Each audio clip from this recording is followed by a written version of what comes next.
toimub sel aastal suuremalt kui kunagi varem.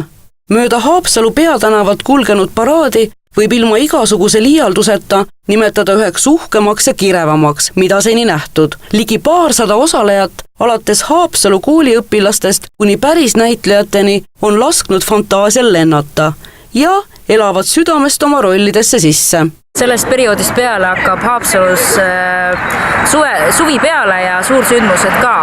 Et natukene õudust kulub igapäeva ellu ära, et kui natukene ennast niimoodi hirmuga kogu aeg heas mõttes soojas hoida, siis ehk päris elus ei ole nii hirmus.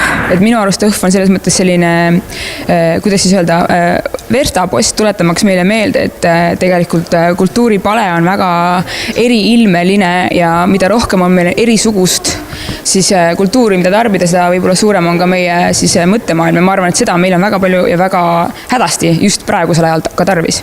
Paraadist võttis osa ka Haapsalu linnapea Urmas Sukles oma kuulsa villisega. Kaassõitjateks Saksa lambakoer Nero ja festivalijuht Helmut Jänes ja poliitik Igor Gräzin. Kas poliitika on sama õudne?